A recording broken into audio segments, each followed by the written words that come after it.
What up, what up, what up, what up? It's your boy P. Skip. Welcome to the best half hour of your entire Tuesday. You know what time it is. It's time to get into his course. My squad with me, T-Mac. Hola. Chili Will. Gracias, amigos. Let's do this. What's up, everybody? So excited to have you with us again for another exciting show. Listen, you know we're the #1 rated show in the entire world into its course. So listen, got some great stuff going.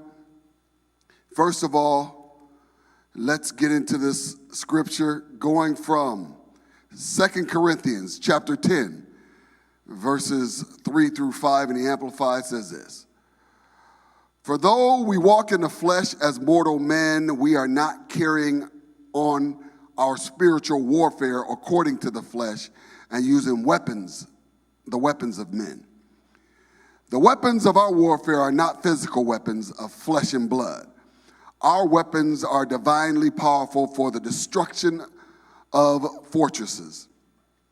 We are destroying sophisticated arguments and every exalted and proud thing that sets itself up against the true knowledge of God.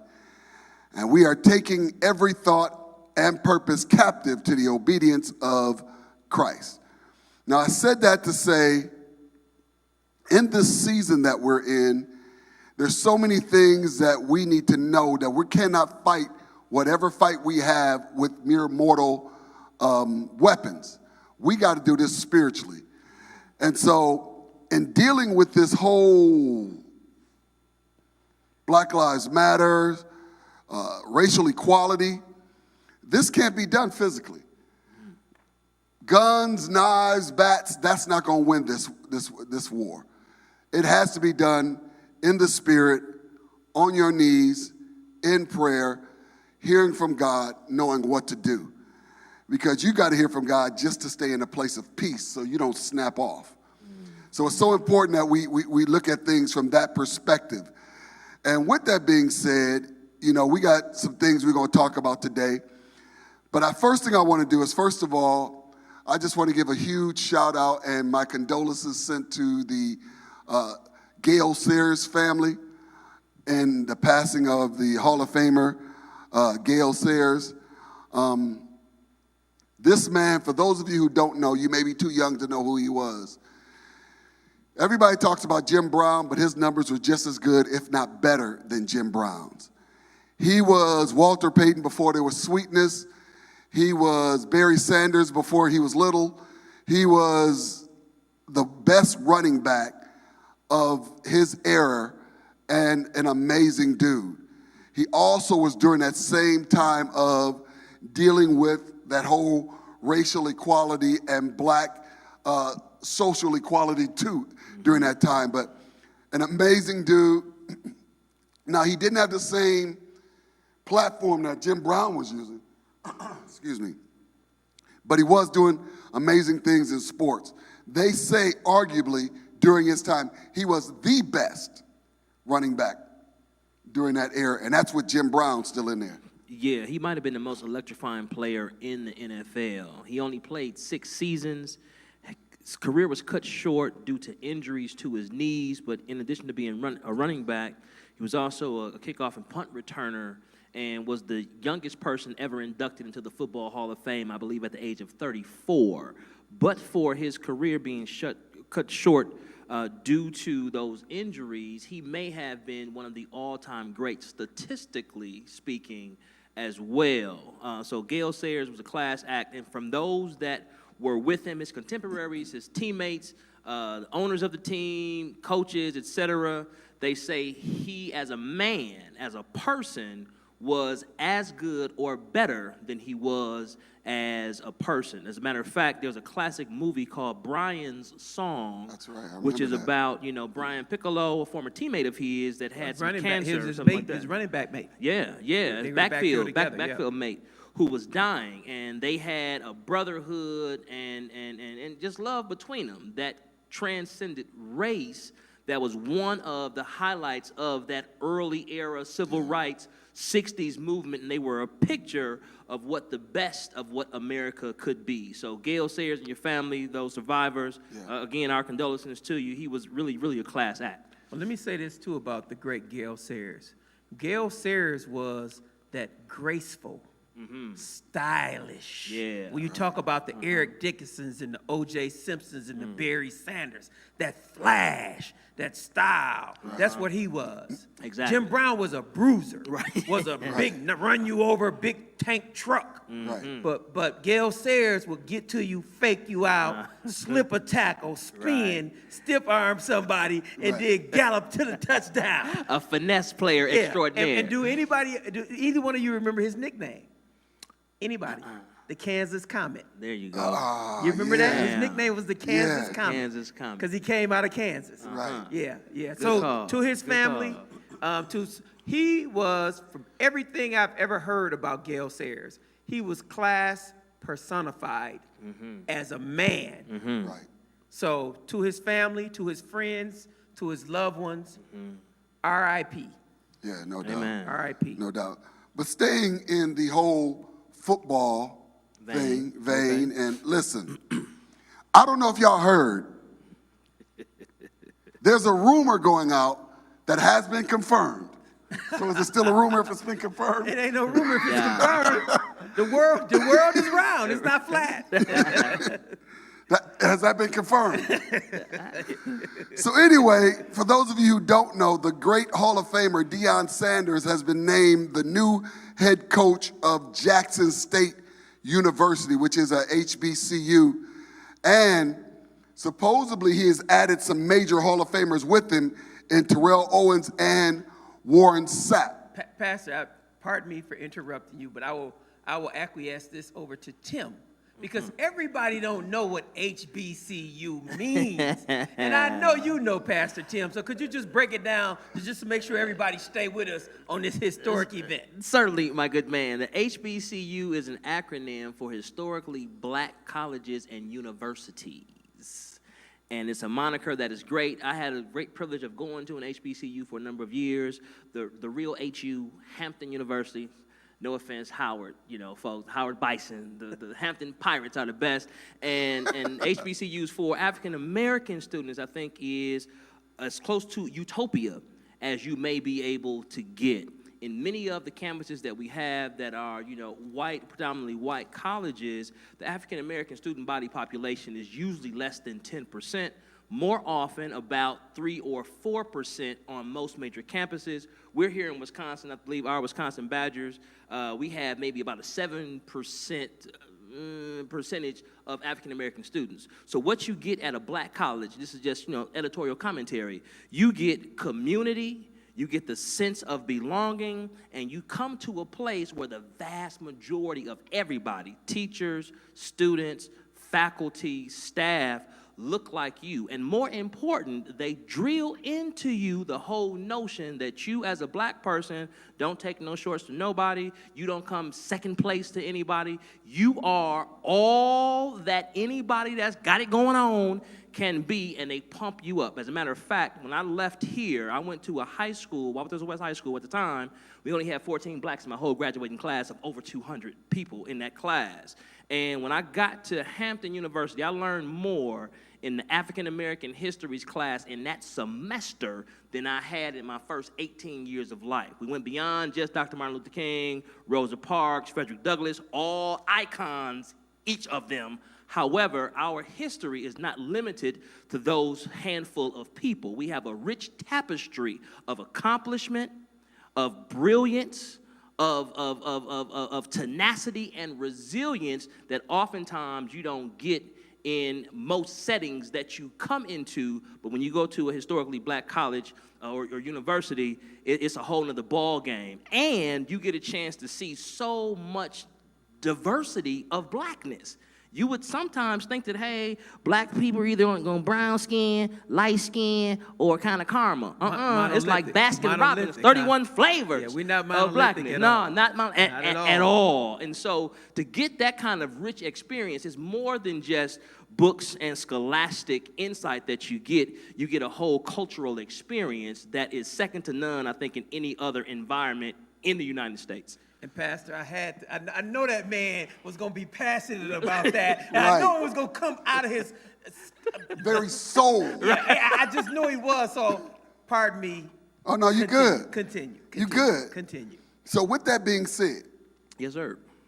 how much of a game changer do you think this is to have 3 Hall of Fame coaches who have played in the pros?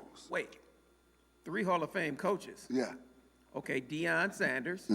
Okay, that's 1. So is Terrell going to make it?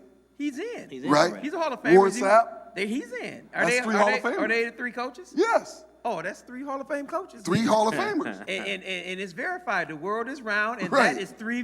That is 3 Hall of Hall of Famers. Fame coaches. Right. Facts. Okay. 3 Hall of Fame coaches Okay.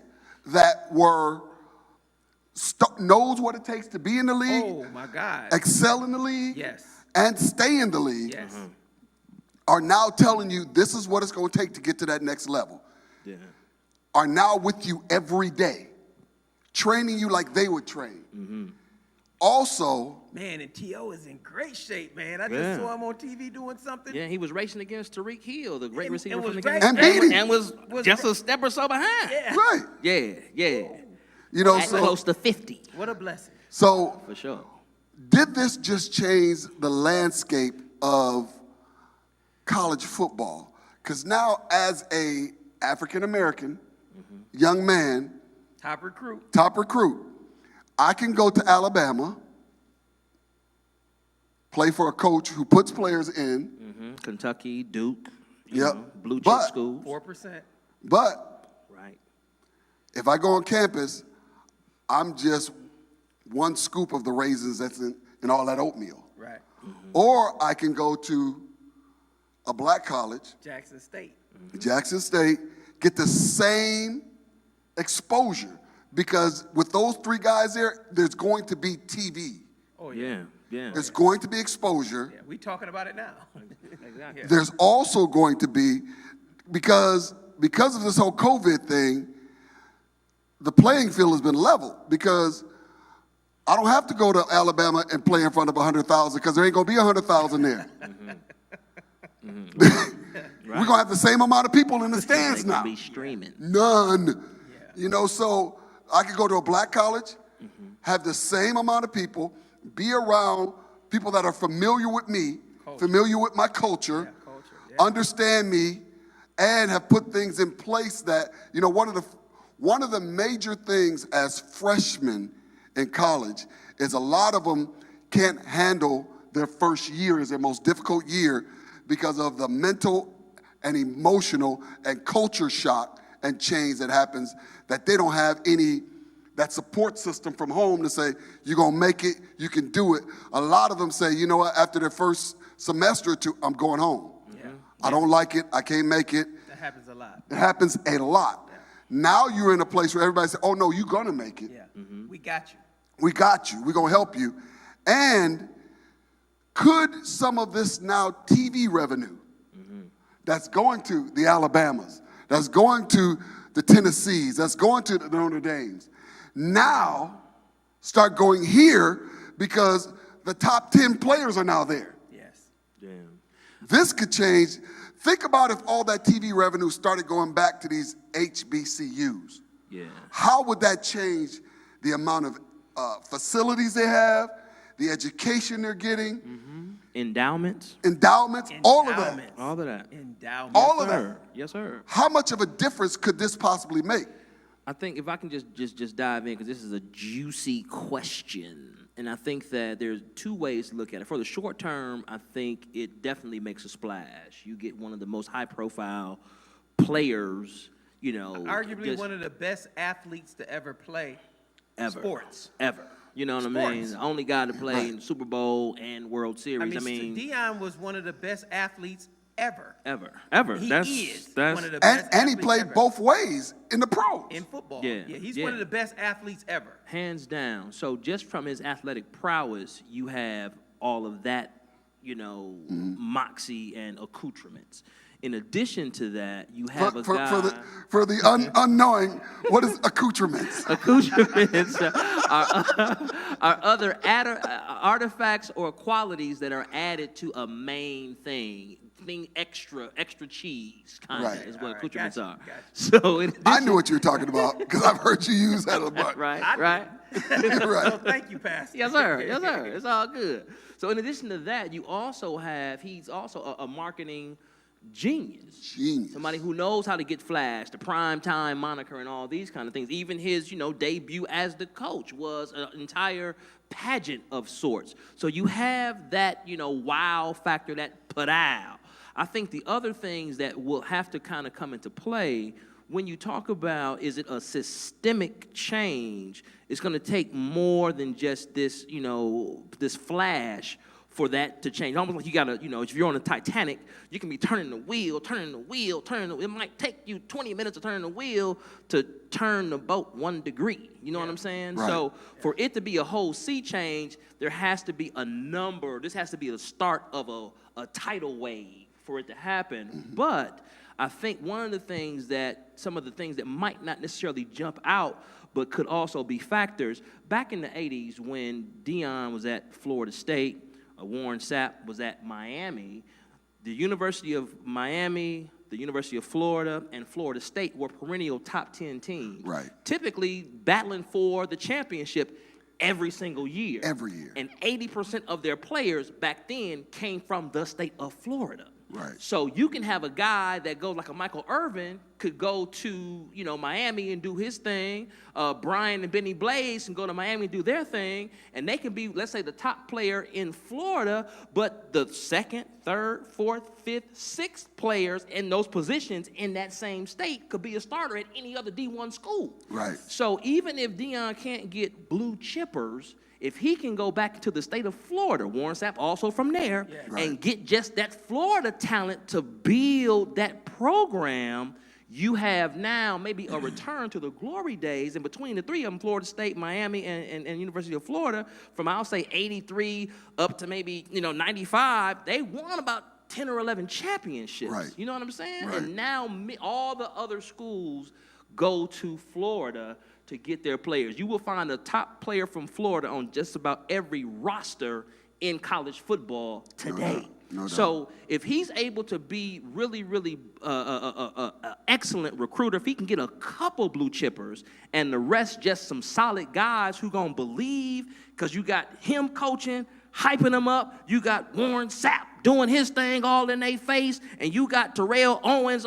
If they can just bring some of that, that can be important. Now you have the conference, the Right. SWAC, and all the other schools now getting some of that riding the coattails. They can get some residual love. Now you can begin to see some threats. The other factor, though, that might come into play as well, we have one of our current NBA players, Zion Williamson, that's kind of caught in the throes of this, is some of the bigger schools, in addition to having the pomp and circumstance, the traditions of having perennial powerhouses, they also have boosters with a lot of bread.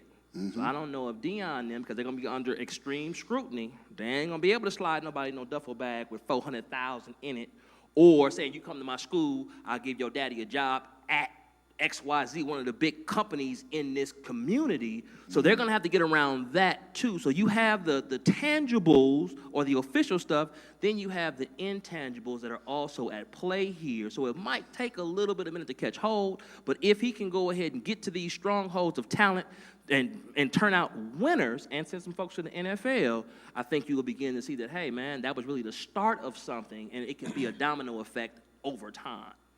Yeah, I'd like to approach it from a different standpoint. These are Hall of Famers. We watched them. They were the best that did it. I mean, T.O., amazing. Right. Deion, lockdown cover. Deion locked the half of the field down. Right. Wouldn't even throw to that side. They wouldn't even throw that side. Wouldn't even look over there. Wouldn't even look over there. That's how good this man was. And he locked down everybody from Jerry Rice, It didn't everybody. make no difference. It didn't make no difference. So when you got people who that good at it and they're teaching it to the next generation, that alone is going to be a high upgrade for Right. HBCUs. Right. Amen. Period. Just on coaching. Yeah. So we'll give them the coaching piece. They still got to go get the players. Right. But it's two other things that I'm very interested in happening faster than the evolution of the players. Right. Is the reinvestment and revigoration of the alumni. Right. Good point. Good point. So when we start talking about endowments, because we all been to black college games, it's a great spectacle. But people are more interested in the spectacle than they are the game. The halftime Right. show. Yeah, the halftime, bands, the baby. bands, and you know you got the alums there, you kicking it, and you got the Right. fraternities, the sororities, so on and so forth. But if you have quality on the field also, that can reinvigorate the alumni. And there are a lot of very, very rich, wealthy, successful people Yeah. who are graduates of HBCUs. Yeah, let me just throw this tidbit in here. 60 to 70% of black professionals from the law, dentistry, and Medicine. medical field, medicine, medicine. come from HBCU. So to yeah. your point, you know, Yeah. they have disposable income. So that is a big thing. And the third thing I'll talk about is a lot of times, a lot of the black players, when they retire from football in the NFL, they don't get coaching opportunities. Right. So they can go back to these black colleges. Bam. And it ain't just got to be those 3 Hall of Famers, and being a Hall of Famer is not a prerequisite. Exactly. These guys can go back to other schools. They don't need money anymore. They're rich. Exactly. Deion don't need money. He ain't doing this for money. I guarantee you that. No, not even So close. they can go back, do something they love, give back to the community, and then when you start seeing parity Yeah. and competitiveness, Right. that's when the TV revenue comes in.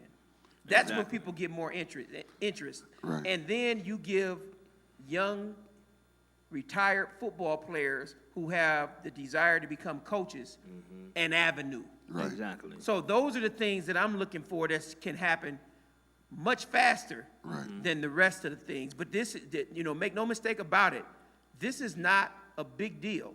This is huge. Yeah. Right. Yeah. In the words, This is huge. in the words of Donald Trump, it's huge. Hey, but listen, but there's another piece you have to also look at. Deion Sanders, all 3 of those guys have relationships with either Nike, Adidas, or a major shoe company. Yeah. Now that revenue's coming in as well. Yeah. Whereas they might not have had. The other thing you have to look at is Deion also, this ain't his first coaching job. He's been coaching high school football. And so he already has an inroads to some high school players. Yeah. He probably told them, he probably asked them, hey, listen, they probably said, hey, listen, if you coach college, wherever you coach, I'm coming. Yeah. So I'm sure he didn't do this without knowing that there are some kids that will come to where I am. Yeah. Yeah. Because of who I am and because of the relationship I built as a high school coach. Yes. Now, let me talk about high school football. If I say high school football, you guys give me the top 3 states for high school football. Florida. Texas, Florida, Texas. and California. Texas and California, those 3. Where's Warren Sapp from? Florida. Where's Deion Sanders from? Florida. No, Texas. Texas. Is That's right. he? Texas. That's right. He's from Ah, Texas. nice. Okay. Uh-huh. Yeah, as a matter of fact, that's where he was coaching. Yeah, he's from Texas. Okay, I thought he was from Florida. No, he's not from Florida. He's from Texas. Gotcha. Right. The Dallas area. So when you start looking at those relationships, that network, I would say Texas is bigger than Florida when it comes to Definitely. high school football. No Some doubt. of the facilities in high schools in Dallas are $5 million facilities. Yeah. Yeah. Yep. The Dallas Cowboys practice at a high school facility that was equal to theirs. Right. You got ridiculous stadiums in Oh, yeah. Texas. Oh, yeah. Texas football in high school is Yeah. the biggest in the world. So Deion Sanders having that history and background Nice. gives him a leg up on some other things. So it's a lot going for him. Yeah. We just gotta, as black people in this country, we have to not just sit back and wait for him to do what he's gonna do. Yeah.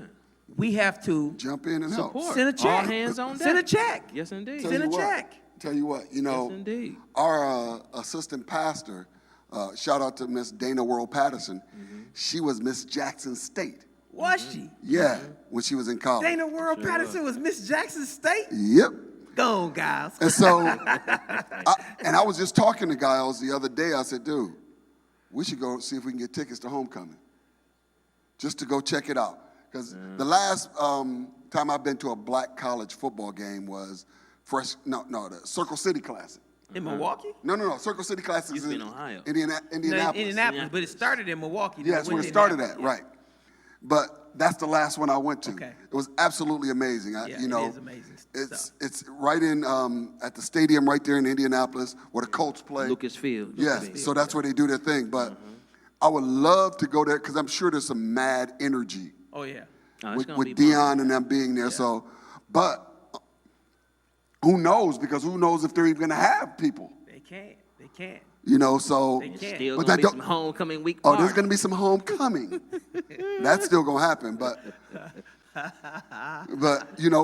I'm looking at this and going, this man what he did is he put a major spotlight on HBCUs. And he, like you said, he allowed another avenue for coaches. For And athletes players, but and coaches players. faster. Yes. And let me just, Pastor, you're a leader in this community. You're a champion. A champion for Christ. No doubt. Let's just say when it's time and fans are welcome, that this ministry have a trip down to Jackson State's homecoming. I have no problem with that. Let's put that out there now. We said we want to support. I have no Let's problem have with this ministry get a bus. Yeah. And let's hit it down Yeah. south Yeah, and do our thing. Because the church already has planted a ministry in Louisville, Mississippi. Yep. We have Only a a church down stone's there. throw from Jackson. Right. Well, Got to go there through. you go. You got to go through Louisville to get to Jackson. Hey, and now when we get there, we got some family waiting on us. Right. Yeah. All right, then. We So can let's fill put up a it out church down there. As soon as they allow fans in the stadium, let me hear you say it. The world is round. All right, continue. Hey, the way my checking and savings is set up, bro, we'll have to see. Hey, but here's what's great about that. No, I'll wait till next show. Wait till next week. But this, like I said, I'm excited about this whole shift that seems like it's happening. This whole atmosphere change, mindset change that's happening. And I love the positivity that I'm seeing, that I'm feeling, and I'm loving what I'm beginning to see, that we are starting to look at it and say, we can't just say we want change, we got to be the change. And so I love the fact that Dion, Warren, Terrell went and is making, and this for Warren is reinvigorating his career, period. You know, because he was kicked off, the NFL Network? For some comments he made, and now you get to coach. So I'm excited that, it's breathing fire back into his life. But, hey, listen, thank you for hanging with us. Another great show. Tune in next week, same bat time, same bat channel right here. Joy, 1340 AM, 98.7 FM. Every Tuesday from 7 to 7:30. Until next week, check us out on Facebook, YouTube. Until next week, everybody have an amazing week. Peace.